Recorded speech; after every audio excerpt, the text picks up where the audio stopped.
In this haunting episode of Spooky Coop, episode 36, we explore a spine-tingling tale from the misty shores of maritime lore, followed by a dive into the haunted histories of Maine's lighthouses. Hi everyone, I'm Paul. And I'm Michelle. And you're in The Spooky Coop. Welcome to the Spooky Coop.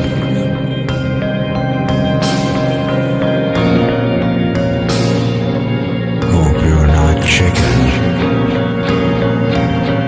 Hello, Michelle. Hey, Paul. How's it going? Fantastic, thank you. How are you doing? I'm doing very good. You notice we always start that way. There's a reason. It works. It's scripted. Is it really? I didn't notice that. Not on paper, but in both our neurons. Yeah, that's true. We only have two, one each. Use them sparingly. Should we talk about a good horror story or two? Yeah, waking up in the middle of the night to the dog having puppies is going to be a horror story in and of itself. Anyway, yeah, we have some good stories today. So what do you have for us? I have a very interesting old New England legend. There are so many old New England legends if you live in old New England. This one I knew about, but I had forgotten until one of our listeners wrote in and said this was something that their grandfather had told them a long time ago, and their grandfather had heard it a long time ago from a sailor that they knew, and it had gone on and on. And then I was like, oh yeah, I heard this before.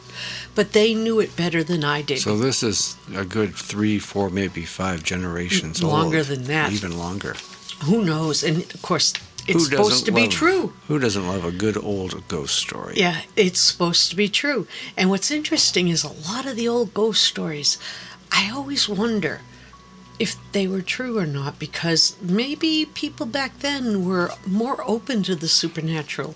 So maybe that's an interesting idea. Maybe supernatural was more open to them. In the 1800s, it was a big deal. Yeah, that's the true. Seances through Europe and card readings. Yeah, but even before that, or even people who were not into that, seemed to find things like that. So anyway, here's the story, okay? There was this guy, his name was Matthew Johnson, all right? You don't have to worry about remembering that. It's just the guy's name. He was a sailor on the Fort Smith whaling boat. Fort Pat whaling boat. And his wife, he had a wife, Hannah, he had just married before he went to sea, because that's how he made his money, going to sea on this boat. He was out to sea not long after they were married, and he didn't come back in time.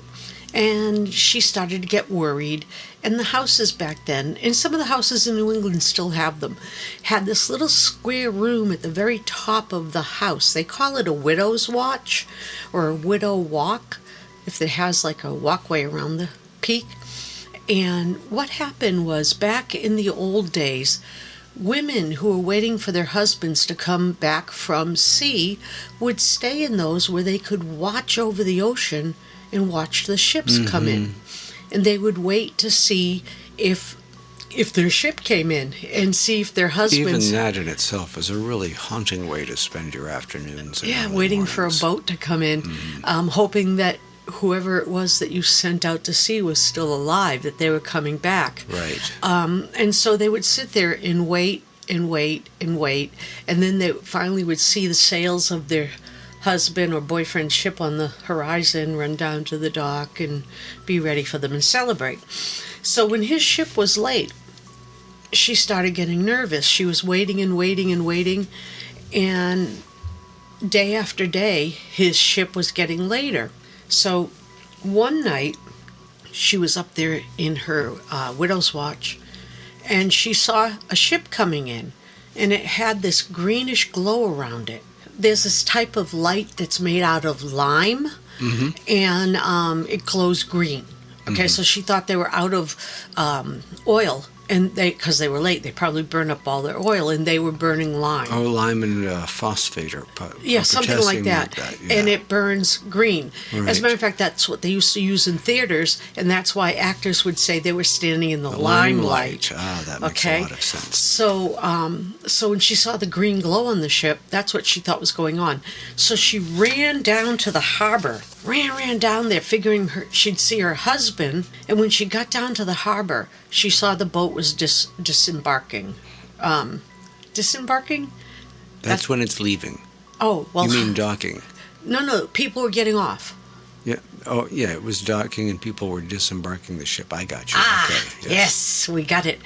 And as the acronymical challenges. As the seamen were coming out,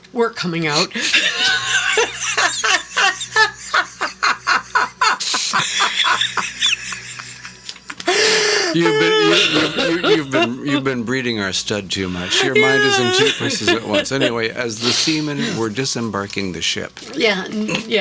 Dog AI is terrible. I need a drink after that. Excuse me. As they were coming off the ship, they were almost zombie-like, just very quietly, slowly, staring straight ahead, coming off the ship. Mm-hmm. And then she saw her husband, and she ran to him in the line. Mm-hmm. And he turned, and she went to grab him, and he put his hands up in front of her to stop her. And he pulled away, and he said, "Do not embrace what death surrounds. Ooh. The evil sea, a soul to drown." Oh, and it was poetic as well. Yeah. Ah. And that's what he said to her. And she just stopped, stunned. Mm-hmm. And the next thing she knew, she was being woken up on the floor on the deck of the what do you call it, pier. She was on the pier. On the dock or the pier? On the So she just went completely blank, passed out, probably woke up on the pier. Woke up. She was being woken up by the guard that checks the pier first thing in the morning. At that point, she didn't know what happened. He was thinking she was a drunk lady of the evening or something, so he started pushing her and everything. She ran back home. The next night, she saw a ship coming in with the insignia. Right. And with the green glow. And so she thought that the night before must have been a nightmare, and she might have been walking in her sleep, and this was the true night that they had come in. So she ran down again. And again, she saw her husband, and again when she went to grab him, he said in a deadpan voice, "Do not embrace what death surrounds, the evil sea, a soul to drown." Do not embrace what death surrounds, the evil sea, a soul to drown. This time, she ran home before she passed out. Mm-hmm. It ran home and told all her staff and family what happened. And they felt she had a fever. They didn't know what was wrong with her. They put her to bed, and, they were worried about her, okay? Anyway, she knew what she saw, she said. Mm-hmm. So the next night she stayed up, even though she pretended to go to bed, but then she stayed up and she waited for the ship to come in. This time she was determined, absolutely determined, that she was going to hug her husband, no matter what. Mm-hmm. Because she felt it was a nightmare, and that if she hugged him, everything would become real. Mm-hmm. So that night, when the ship started to come in and she saw the green glow, she ran down to the dock as fast as she could, and she stood there while they disembarked. These green figures just disembarked. And when she did, she ran to him, and she saw him, and he said to her again, "Do not embrace what death surrounds, the evil sea, a soul to drown." But she didn't care.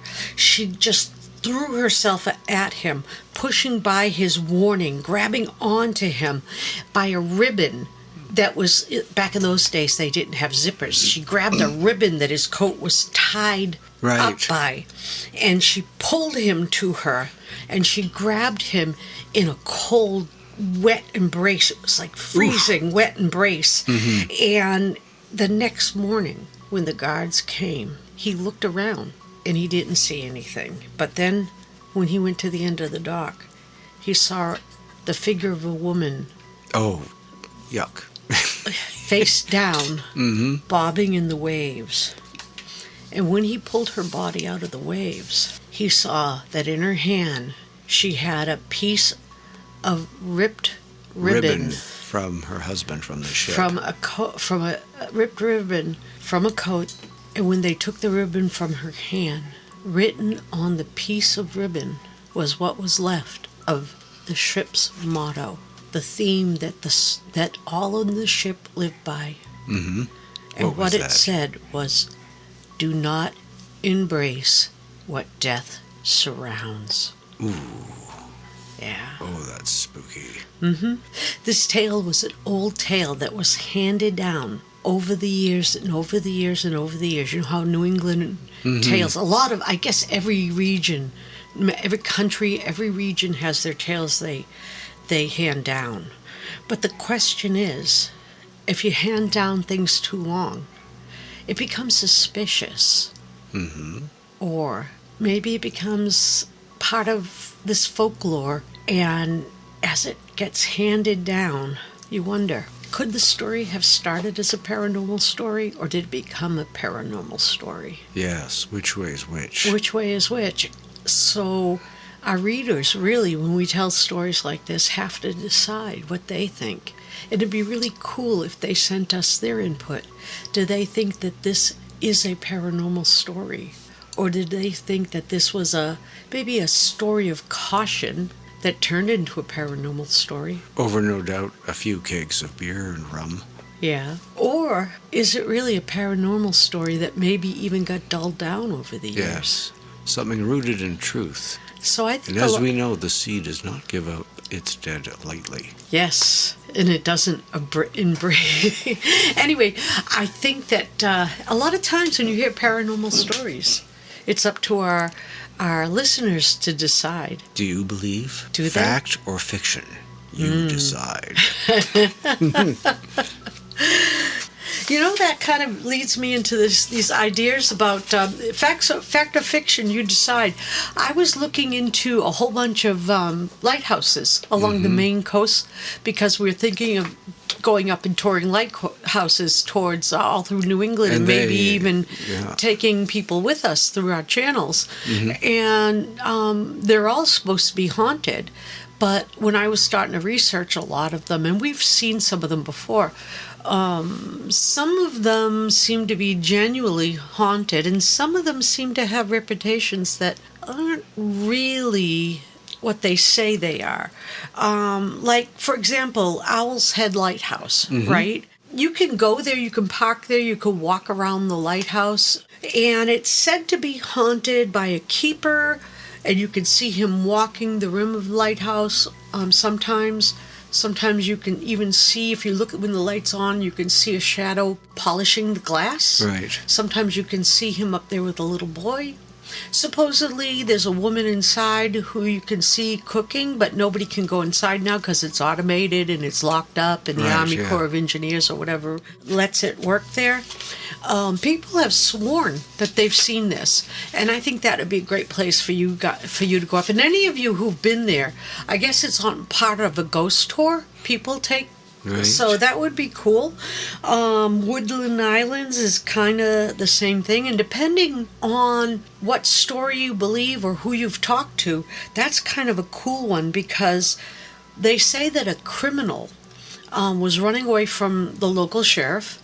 Now I'm going to give you the either or of each story. Right. He either was running away because he stole some money, he stole some food, or he didn't pay his rent. Okay. So we've got three choices. Three choices. Ha-ha! Combinations of those I'll three. tell you what, everybody, fill in your bingo card on what happened there, okay? And it said that he was trying to get to the lighthouse so that he could hide, he could get a boat, or he could get inside the lighthouse and lock the door, all right? Then they say that either he got shot by the sheriff on his way to the lighthouse. He shot the lighthouse keeper when the lighthouse keeper opened the door, or the sheriff shot him when But he got... didn't shoot the sheriff. But he did... No, he shot the sheriff, but not the deputy.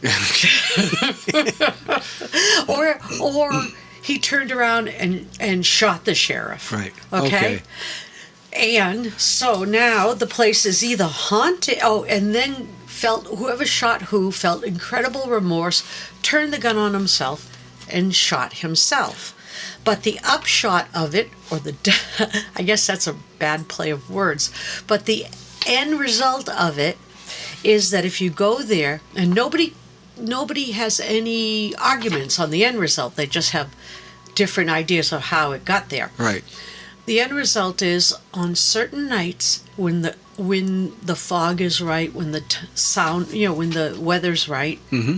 Acoustics are right. Mm-hmm. You can hear footsteps running, and then you hear a gunshot, you hear moaning, you hear a second gunshot, and you hear anguish cries. Oh. And then it starts over again and repeats and repeats. Isn't that an awful loop for a ghost to get caught in? Yeah. Oh, goodness. And repeats until the weather changes. And people have sworn to hear it. Mm-hmm.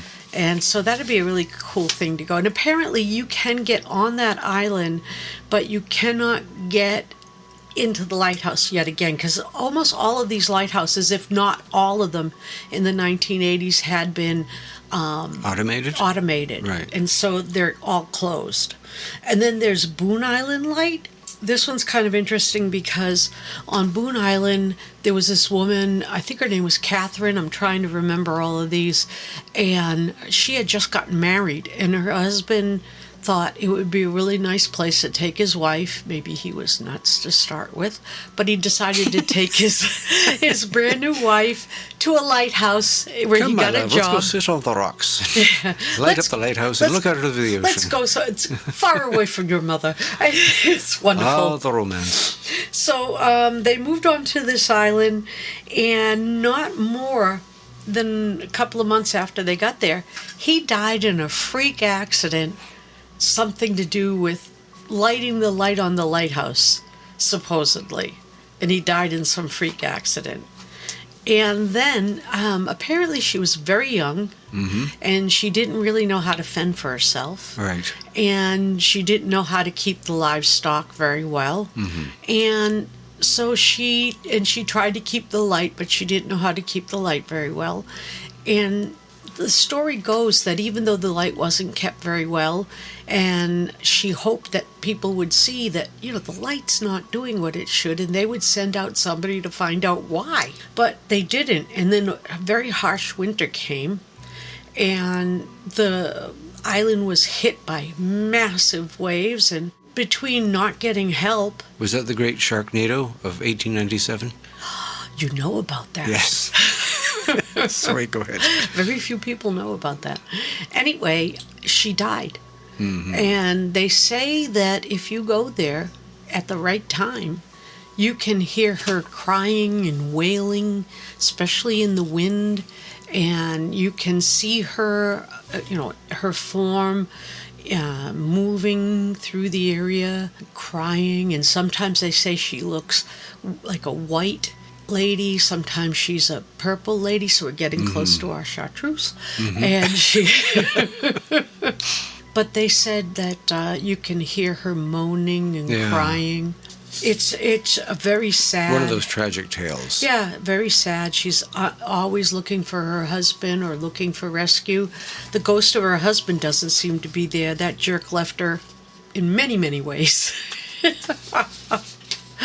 And then there's, I think it's called Seagull, Segaul, I think it is, Seagull Island in mm-hmm. Maine, Seagull Light. That one in the early... It's not Seagull Light, is it? No, Seagull, it isn't. Okay. Maybe it was Seagull and spelled badly and it stuck. Another dyslexic like me. It's probably pronounced totally it's just another different. New England spelling. Yeah, you know that town Mount Vernon in New England. Yes. It was supposed to be Mount Vernon, but somebody spelled it wrong, and they thought they were spelling Mount Vernon. And when it was pointed out to them that they spelled it Mount Vernon, they said, "We're keeping it." So now it's Mount Vernon. So bad spelling was... Mount Vernon was covered in hotels at one time. And then they realized, because that wasn't with horse and buggy, and they figured that was as far as a horse and buggy could really go. Right. And people would get tired, so they'd stay at Mount Vernon and enjoy everything from up top of the mountain and the lakes around the area. Right. But then they realized after cars came into fashion that cars could go much further and people could get all the way to the White Mountains in a few days. And then mysteriously the hotels started burning down. Would they have insurance companies back then? Yes, they did. Problem solved. No mystery there. Problem solved, yeah. Anyway, like in 1820 or so, the keeper moved his wife there, which... Okay, we're back at the lighthouse now. Yes, we're back at the Back at the lighthouse. lighthouse, okay. And it seems unfortunate that keepers tend to move their wives to these lighthouses because the woman thought she was going to be there for years and really bored. So she thought she should take up a hobby, and collecting rocks on the beach probably didn't seem to thrill her. So she figured she'd learn to play the piano. So she had a piano moved in with her. The sound of music. Yeah, on this is the island. How legend, nice. okay? Yeah. So she moved a piano in with her, and she started learning piano.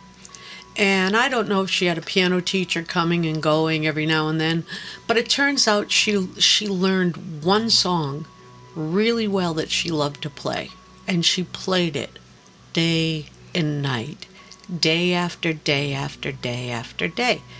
That and scales. Don't do it more than twice, please. Anyway, she played that song and she played her scales over and over and over till her husband could not stand it anymore.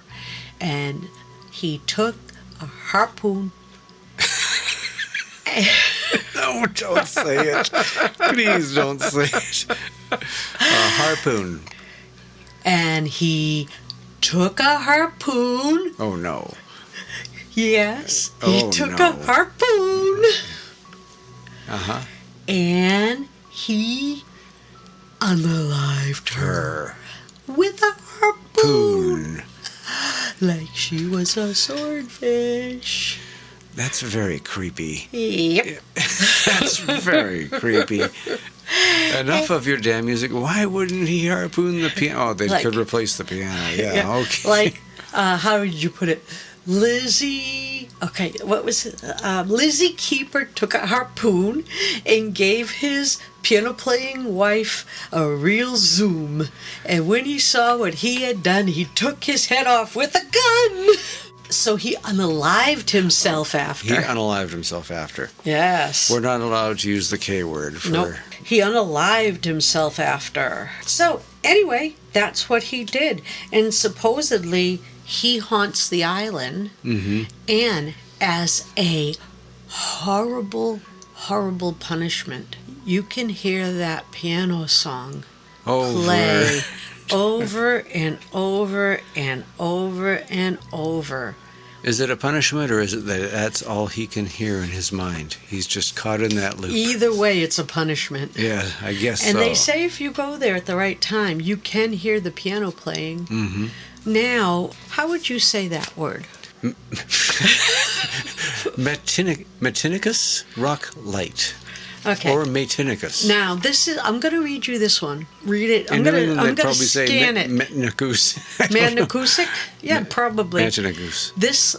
I'm going to tell you the story of this light as it's told as a legend. And then I'm going to tell you the truth of it, just to get you an idea of some of the stuff that goes on with these lights. First, I want to tell you that there's a whole bunch of other lighthouses that have stories about ghosts of children or ghosts of women who have died there, who you can still see, that may or may not be true.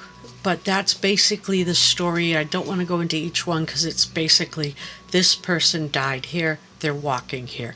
This child died here, they're walking here. Oddly enough, one of them that we know is haunted, which is Noble Light. That one is right on the border, just crossing over in Maine.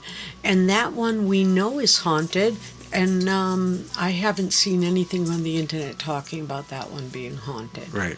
And we know people have died in a storm going between that one and the coast, even though it's not more than, 50 yards?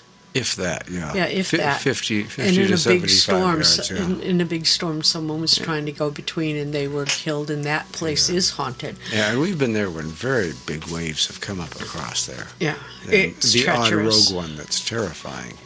So this place, this Manicasit, blah, blah, blah, May I blah, see your note again? Let's get this right. Let me spell it. Matinicus. Matinicus, Matinicus. There is, they say there used to be 3 light towers there, but there was only ever 2. The other one wasn't a light tower, it was a storage tower, never had a light in it. And now there's 1, but it's automated.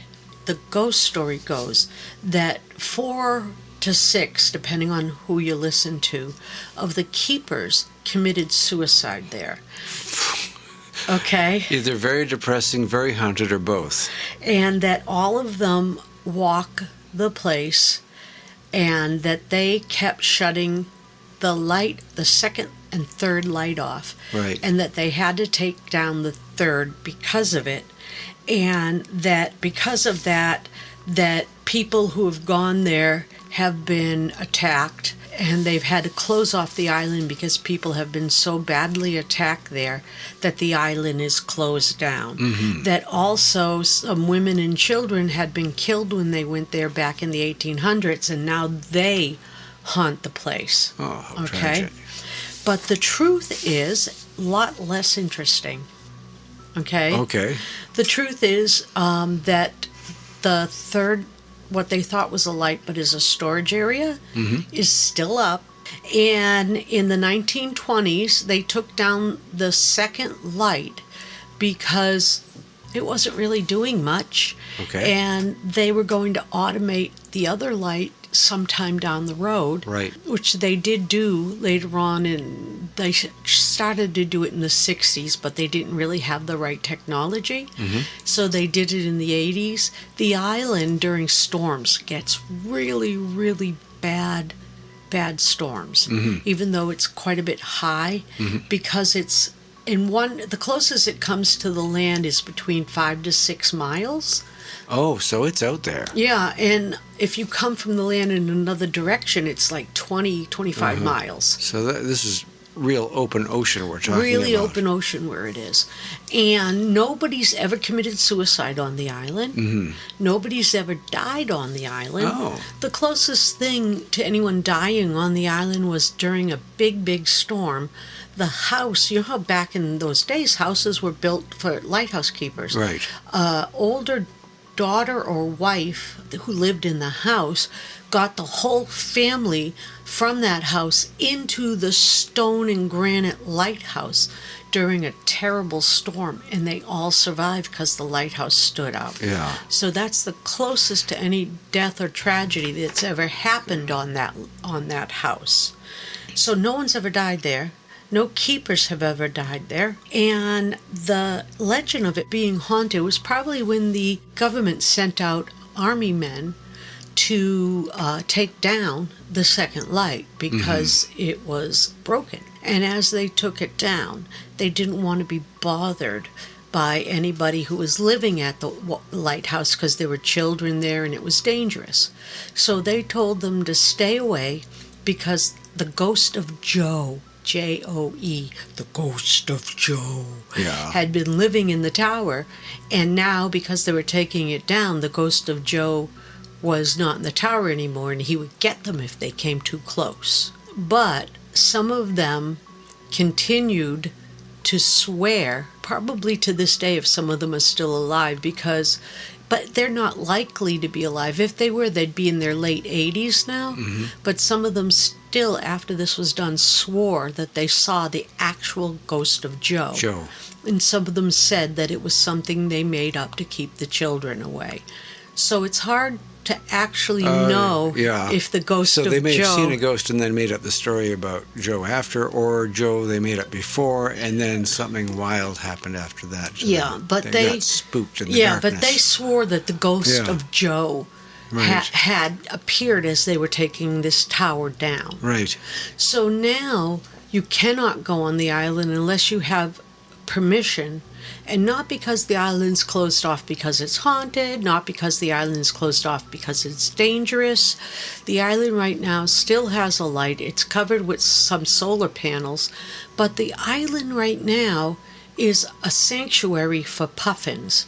It's a sanctuary for puffins and a breeding ground for puffins. And if anyone knows, the puffins in this area come here to breed in the summer, and they're a very rare bird in this area. They became an endangered species up here in their natural breeding ground. So this is one of the ways that they're trying to bring them back. Right. So the island has a really, really nasty reputation, but as far as we could tell, none of it seems real. Oh. So it's one of those ghost stories that isn't. And that's sad because it's a really, really cool ghost story. Yeah. You know, if you visited any lighthouses in Maine or any lighthouses anywhere, we'd love to hear what you think. Are they haunted? Are they not haunted? Did you get the heebie-jeebies from them? And do you know where the word heebie-jeebie came from? No. I do. Where? The word heebie-jeebie is an Indian word from the Ojibwe people. It means that creepy feeling you get that gives you chicken skin. From the Ojibwe, so it's an Anishinaabeg word. Yes, it is. Heebie-jeebie means crawly skin.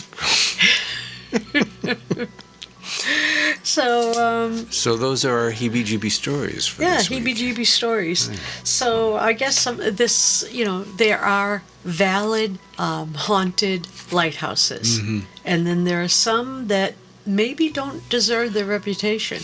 Right. So what do you guys think? Have you been to a haunted lighthouse? And if you have. If you have any stories, please email it to sendittospookycoop@gmail.com. That's SendittoSpookyCoop@gmail.com. That's right. And that was the most painful recitation we've ever done of our email. Everybody, thank you so much for tuning in and joining us. We're very happy that you've chosen to. Give us 30 minutes of your day and we'll give you a whole day's worth of stuff to talk about. That's right. And to think about. Please follow us. We're all free to listen to. It's how we grow the channel. If you follow us and like us, we really appreciate your feedback. We hope you all have a week full of hope and wonder. And by the next time you hear us, we'll tell you all about our puppies, too. Be safe. Do you think our puppies will be creepy? No. They'll be cute, and everyone will want to buy them, all 4 of them. Yeah. So, ladies and gentlemen, until next time, when we see you in the